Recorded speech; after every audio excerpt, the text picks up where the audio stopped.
All right, shalom, shalom.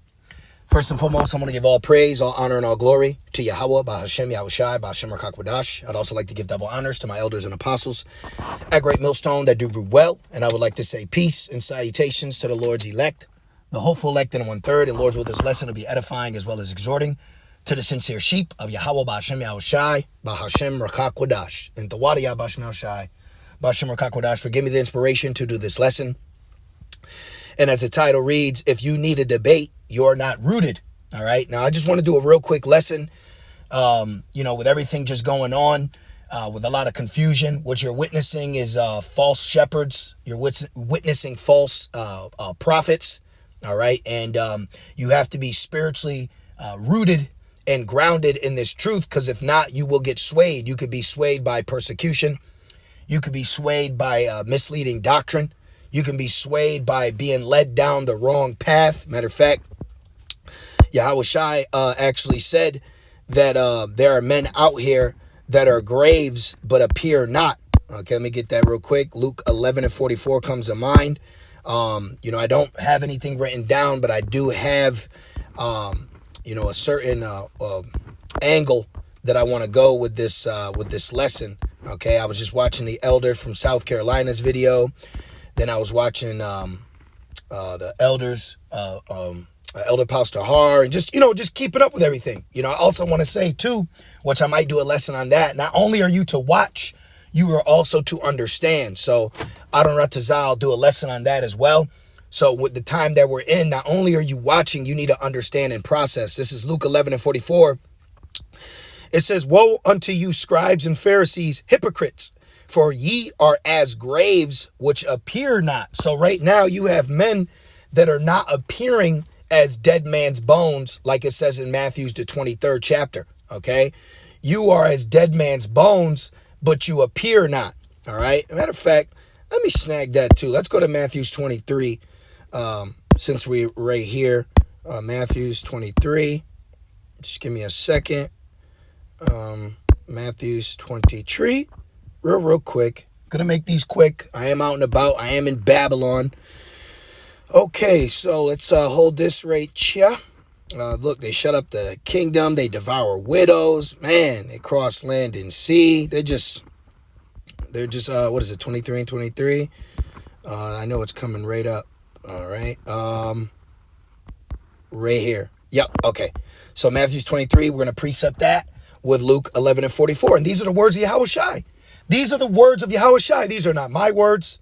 This is not my opinion. Well, opinion does go back to belief. So I believe in the words of Yahushai, but you understand what I'm saying in a statement sense. Luke 11:44, "Woe unto you, scribes and Pharisees, hypocrites, for ye are as graves which appear not, and the men that walk over them are not aware of them." See, so you got to understand that now you have to be rooted. You have to watch out. You have to say, oh, okay, this guy's off. Okay, I see why Yahushai said they're the synagogue of Satan. You actually have to sit down and say, wow, Bishop Nathaniel is actually a false shepherd. Okay, you actually have to look at for doctrine's sake, for truth's sake. All right, not just for your own personal feelings, but literally for truth's sake. Okay, this is for truth's sake. All right, now let's get another one. All right, "They're as graves which appear not." This is Matthew's 23 and 27. It says, "Woe unto you, scribes and Pharisees, hypocrites, for ye are like unto whited sepulchres, which indeed appear beautiful outwardly." Yes, outwardly, the presentation, the videos, the clothing. All right, their PR firm, just how they look in a public view. All that looks acceptable and beautiful, but is that of Yahweh Bashem Yahushai? All right, and it says, "But are within full of dead men's bones and of all uncleanness." So if you need a debate in 2024 for you to understand that we are not in the new covenant, you're not rooted, man. Okay, and Yahushai warned us about Israelites just like that. Let's go into the parable. Now, for time's sake, I'm going to go into the breakdown of the parable instead of reading the parable to them. Because remember in Psalm 78, Yahushai said he would speak in the parable. Then it was asked why. And he said, because it's given unto you to understand, but not to them. So let's go into the proper understanding of what Yahweh Shai was explaining. Okay, so Mark 4:13, and it says, and he said unto them, know ye not this parable? And how then will ye know all parables? The sower soweth the word, and these are they by the wayside, where the word is sown, but when they have heard, Satan cometh immediately. So this is a spiritual thing, okay? And this is why you hear our elders push unto us how this is only about the elect, and they push that because that's the Rakah Kodash speaking, okay? So if you are not of the elect, one way or another, something will be used to cast you away. Persecution, false doctrine, false prophecies, false shepherds, Satan. One way or another, there will be a stumbling. There will be something that will cast the non-elect away, okay? So if you need a debate to say, oh, okay, now, no, man, hey, I understand there's times of simplicity, but you shouldn't want to just be sitting there and swayed this way. Then tomorrow it's swayed that way. You got people commenting saying, I followed IUIC and now their doctrine keeps changing. Can you imagine that? Like you're getting notes, you're writing breakdowns down, and now they just keep changing? That doesn't make any sense, It said, what does the scripture say? They will not hear sound doctrine.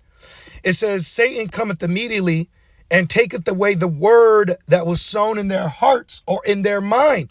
So you don't want this word taken from you, but you're seeing the word being taken away by the men that were used to so-called give it to you. See? So do you need a debate? Are you in a position right now in your walk as an Israelite where you're like, all right, I'll know after this debate or after? No, man. You should know you're not in the new covenant yet. You should know you're just under grace. There are certain things in this walk that you should know because you are seeking your own salvation, but the salvation you're seeking is a small remnant heading in the same direction. We're all heading in the same direction. Let me get that Philippians 2:12. Philippians 2:12, which is his Apostle Paul speaking. Wherefore, my beloved, as ye have always obeyed, not as in my presence only. So you got to grow from not just being a spoon-fed breakdowns, okay? It says, but now much more in my absence. So we have to be built up enough to where we can continue carrying on, okay? Remember, smite the shepherd. What's going to happen to the sheep of these other Israelite camps if the shepherd gets smitten? What's going to happen to them?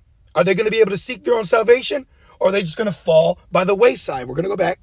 It says, work out your own salvation with fear and trembling. You should have fear in Yahweh Shemel Shai, seeking your own salvation, understanding that the path of knowledge of righteousness is already been laid and it's been given to you. Now you should be on that walk and not being swept away by the perverters. Remember, they're pervert the gospel. And when you go into that word pervert, it means to turn aside, So let's keep going. This is back in the parable. I'm going to wrap it up. Okay. Wrap it up. Mark 4:16.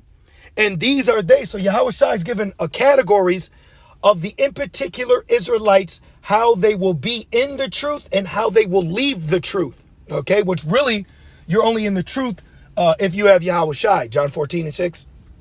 It says, and these are they likewise, which are sown on stony ground, who when they have heard the word, immediately received it with gladness. Oh, shalom, shalom, shalom, most high Christ bless.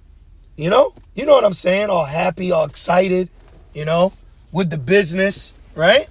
And it says, and have no root in themselves. See? So if you need a debate, you're not rooted. What's this word rooted mean? Psalms 1 comes to mind. He shall be like a tree planted. Let me grab that real quick. Just because that goes right along with this lesson. Let me slide down right here. Psalms 1. I think it's like 1 and 1, 1 and 2. Yep. Psalms 1 and 3. And he shall be like a tree planted. Actually, let's just start at 1. Psalms 1:1. Blessed is the man that walketh not in the counsel of the ungodly. And the ungodly is all around, because wide is the gate.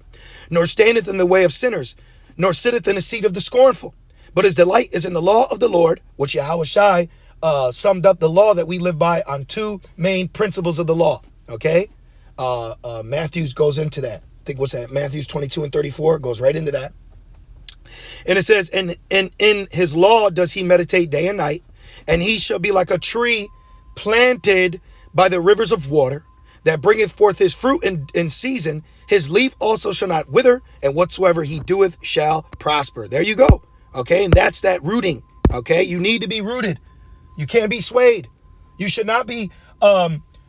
Now, can you battle demons? Yeah, there's going to be demons that are going to say things, and you got to rebuke those and show the Lord that you have faith in him and the doctrine and the belief.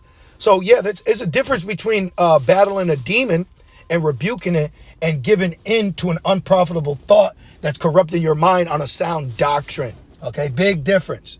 So it says, and have no root in themselves, because they're not a tree planted by the living water, and so endure before time. So a lot of Israelites you see, they endure for a little while, then they just vanish away. They wither away.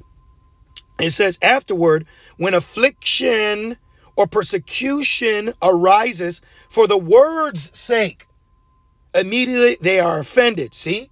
So there's a lot of different ways that Israelites are going to be casted away from this truth and this gospel. And Yahweh Shai's already categorized it. So we have to be aware of that. And we want to put ourselves, we want to be in particular position when it comes to the parables being preached to us. All right. And it says, and these are they which are sown among thorns, such as hear the word, and the cares of this world. That's a big thing too. So you got a lot of Israelites that will fall back into the world for the world, this temporal world, this world that's enmity against Yahweh Shema Shai.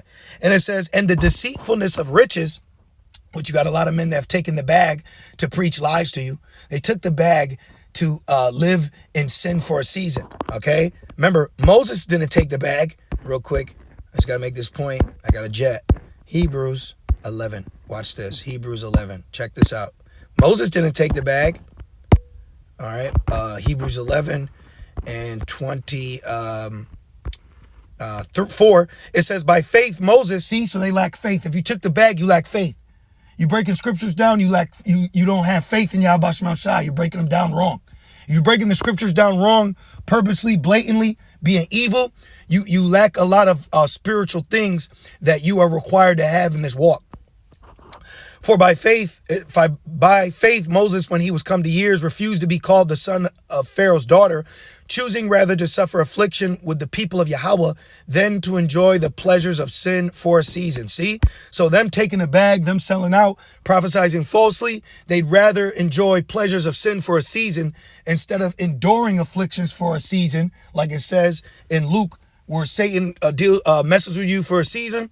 So they, instead of dealing with that, they sold out, man. Sold out to Satan, sold out to sin, sold out to the flesh. All right. And it says the deceitfulness of riches. So riches can be deceitful. All right. You could be deceived by riches. And the lust of other things entering in. So deceitfulness in riches and lust in other things will be a part of this walk as a battle that you have to overcome. If not, that's how it'll be used to take you out. Yahweh Shai categorized how Israelites would be in this walk and how they would leave this walk. It says, entered in, choke the word, and it becometh unfruitful. So you got to be careful. There are things that are going to be used to choke the word. You can't let the word be choked. It says free course. And these are they which are sown on good ground, such as hear the word and receive it and bring forth some 30-fold and some 60 and some 100-fold. So there you go. So Yahweh Shai broke it down plainly, the aspect of the characteristics that Israelites would have within this truth.